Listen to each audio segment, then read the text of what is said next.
Hey everyone, it's Carly. Welcome back to my channel. Today's video is going to be my February wrap-up.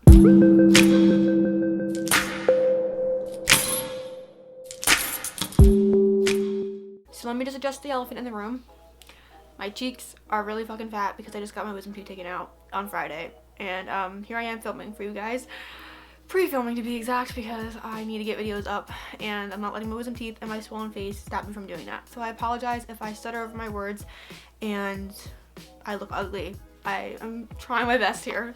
So for this month, I read a total of 6 books. It was not a good reading month for me. I don't know what it was. I DNF'd a lot, which if you guys want me to go over my DNFs that I DNF in the month, let me know, because if not, then you have to wait till like the end of the year. This month, I read 1 arc, which is a part of a thriller that I read. I read 3 fantasies, 1 thriller, and 2 romances. I read a total of 2,155 pages, which I think is better than what I did last month. So go me. I read a lot of fantasy this month. I read a lot of Cassandra Clare books this month. So basically, I'm just going to be getting started on all the books that I read for this month. Let me just say, I think I gave every single book on my list 5 stars, besides 1. So I gave every book a 5-star besides 1 book, and that was a 4-star. So I had a shitty reading month-wise, not reading as many books, but I had a really good reading month-wise of reading books that I really enjoyed. So in that way, I'm like kind of really happy, but I did wish I read more, but I didn't, sadly. So the first book I read this month was City of Ashes by Cassandra Clare. I gave this a 5 out of 5 stars, obviously. This is the second book in the Mortal Instruments series. I listened to this on audio. I really enjoyed my time listening to this on audio, and I definitely will be continuing the series, listening to it on audio, and the rest of her books probably on audio, just because I feel like I get them done faster, and I can still, like, keep everything fresh in my mind of what's happening, because as you guys saw, City of Bones took me a whole fucking year to read, so I don't want that to happen when I'm reading this series. So yes, I really enjoyed this. It was a good continuation on, but I think the third book, which I did read the third book, was my favorite. So I'll go back and I'll get into that one in a second. The next book was a arc that I got from ALA, and that was The Patient by Jasper Dewitt, I want to say. So this book really controlled my reading month. This got me into watching videos of missing people on YouTube, of people that were murdered, and I just watched so many like weird videos on YouTube for like a week straight of like people being murdered, people missing, all those kind of videos that really like creep you out and like make you really think about the world and all that kind of stuff. Because this book was so fucking crazy. I gave this a 5 out of 5 stars. I actually really love this. This is my thriller for the month, and I really love this. Like, it was so well done. It was so crazy, and I'm like really glad that I liked one of the arcs that I got from ALA, because so far I've not been liking any of them, but this one was really good. I highly suggest it when it comes out. It comes out in July 7th, 2020. Sadly, you guys have a lot of time to wait, but this is really good. So the back of it, it says, an orderly gone screaming mad, a nurse dead by her own hand, a trail of doctors who lost their minds or lives all tried to help the patient. So basically it's about this kid, blanking on his name, but apparently it's this kid that's been living at this hospital for years, decades, all that kind of stuff, and there's this new doctor that comes in because he's like just getting into working in like mental health hospitals and stuff like that, and so he wants to help this patient because everybody else either dies trying to help him, like either kill themselves, or there's a heavy trigger warning for suicide in this book, by the way, but every doctor that tries to help the patient, they either die or they go insane or they quit, or just everything bad happens, and it's because this kid just like gets into your mind and just knows things about their childhood that they never talked about.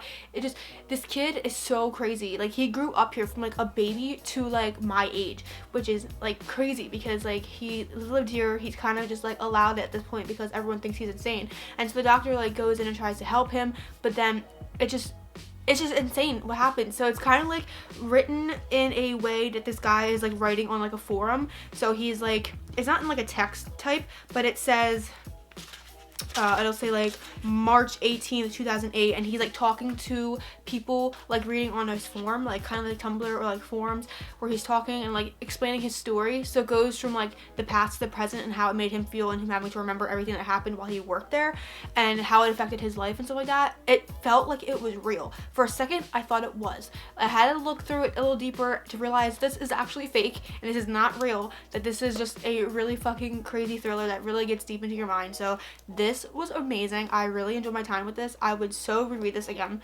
Like, I could not put this down. Like, I literally read this, I think, in maybe like 2 days.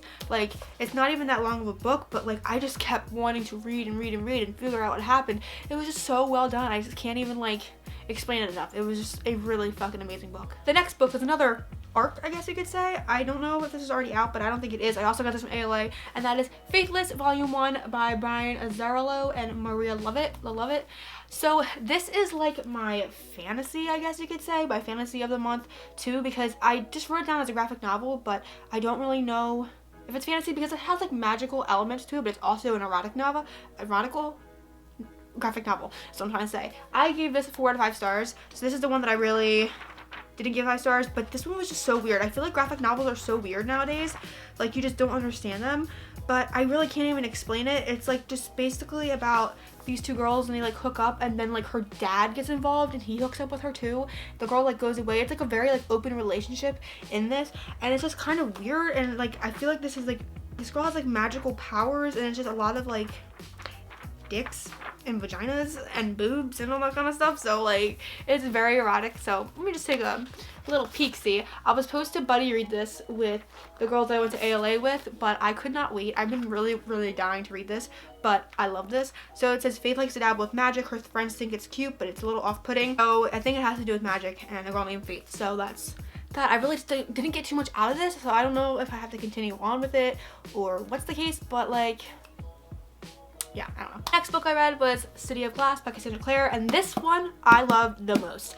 Now, my friend Kayla said that all she did was read to the 3rd book, and that's where she stopped, because honestly, I feel like if you read the Mortal Instruments to the 3rd book, you would be okay. Like, I feel like this wraps it up perfectly, which is so weird because there's like 2 other books. There's like 5 books in the Mortal Instruments series, I think, and I really love this one in particular because I just loved how everything wrapped up in this one. Like, so many things went down. The ending was amazing. I really loved the ending. It really just kind of like opened my mind, because I remember I talked to y'all in my City of Bones where I was kind of worried about something in that vlog where I was just like, oh, is that actually real and all that kind of stuff. I'm not going to spoil it because it's going to give away this entire book, which I actually was kind of spoiled by Mayana because I was reading her tweets because we were like reading this at the exact same time, but we're not buddy reading it, and I saw one of her tweets that had something to do with this book, and I was like, oh shit, so now I know what's going to happen. But I was still really glad for that, and this was a lot bigger. I listened to this on audio. I really enjoyed it. I love listening to these on audio. I don't know what it is, but I gave this 5 out of 5 stars. I really did enjoy it, and I can't wait to continue on the series. The next one I start is The Infernal Devices, I think it is, and I will be probably picking that up soon in this month, I hope. I'm not really on a fantasy kick right now as I was last month. As you can tell, I was really reading a lot of fantasies, but I really did enjoy this for reading this on audio and stuff like that. I really love this. And the next 2 books are ones that I actually read on my Kindle. So the first one being Birthday Girl by Penelope Douglas, and I gave this a 5 out of 5 stars. Oh my god, I love this book so much. So I love this, like Pike and Jordan. So this is the book that I was talking to you guys a lot about in like Smuttathon, saying I was going to read this book finally. And basically it's the one where it's the father and boyfriend's girlfriend falls in love kind of thing. So you got this girl named Jordan. Her and her boyfriend are like kicked out of their apartment or something like that because they can't afford it. She works at a bar, so it has like some Coyote Ugly vibes in there, and they even quoted it in there too. I was like, yes, I love that. But they had to get kicked out of their apartment, so she goes and lives with Pike, who is her boyfriend's dad, and her boyfriend's just kind of like an asshole throughout the entire book, which I really don't like him. I really couldn't care less about him and don't even know his name anymore because he is irrelevant throughout this entire story. But Pike has been like a sweetheart throughout the entire book, but he's like also like that alpha male, fairly possessive, which was one of the things in Penelope Douglas's books that I don't like, is that how possessive her males are. But that's just also like the alpha males in her books, so I understand that. It's mainly Pike and Jordan living under the same roof, and it's kind of getting to know each other and opening up to each other, and him like taking care of her, and it's like really cute. Like there's just like really cute aspects to it, and there's parts in the book that really like break your heart because you're just like rooting for them to get together, and it's just like so good. I was talking to Kayla, which this is Mercury Wasted on YouTube. I'll leave her link down below. She's like my best friend right now. I am always talking to her about Penelope Douglas books, and I was ranting and raving about these next 2 books with her. So I was like, we were like sitting there talking about Pike Lawson the entire time, and we were just like, oh, we love him.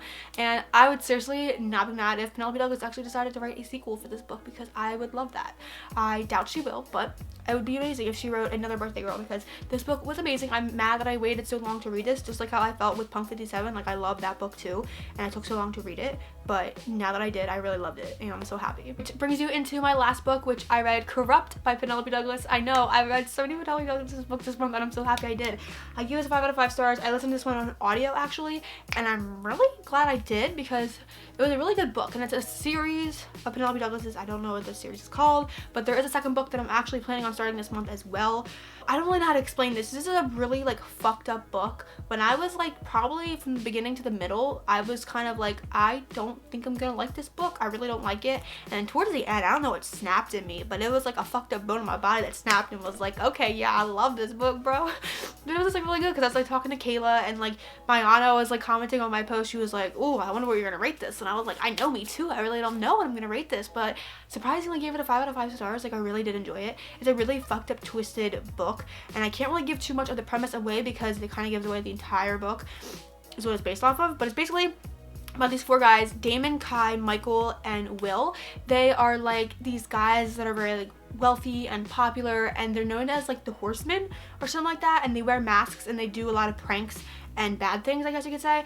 And there's a girl named Erica who grew up with Michael because he was dating his brother Trevor, which Trevor's a fucking asshole. Hate him throughout the entire book too. So basically she's always been around these guys throughout her life, and she's kind of always had a thing for Michael because he's like the bad boy and all that kind of stuff. And she technically lives with Trevor and Michael's parents because they have like a big house. She has like her own room in his house, and she lives there just because she's always been there like through her entire life. And her mom's kind of like a drug addict. She is going through a lot of hard times. I think her dad passed away or is just no longer in the picture or something like that. And so she's always been around them. She's very like obsessed with Michael, and she like really likes Michael, and Michael kind of feels the same way about her, but like he doesn't show it because he's kind of like that guy that's just like so alpha male. He's like not gonna show his true feelings. He's gonna treat her like shit till she like realizes that's just how he is. And it's just so crazy because this is like a trigger warning like in here for like rape and like a lot of sexual harassment throughout this book too for Erica. These guys treat her like shit throughout the entire book, and that's where I was just kind of like, I don't know if I'm ever actually gonna like this. Like I don't see how people like this. I don't know how it got published because it was so like, it makes you uncomfortable, but like in the ending you kind of understand why they were doing what they were doing, and like in a way it's just kind of like meh, because they go to jail at some point in the book, and then we're kind of like in the past and present, which they do say present and they do say past when they're talking about the past and stuff like that. And it just like kind of like all fits together. It's just like so crazy. Like the ending of it was crazy. I can't wait to finish. I can't wait to start the second book because I think it focuses on Kai and his point of view, which Kayla was like obsessed with Kai. Was talking about his ding dong a lot when I was texting her, and it's just like I can't with her.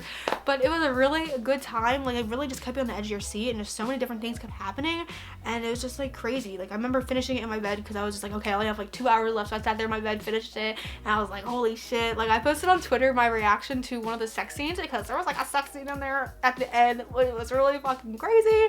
I was just like, woo. This is an awkward time.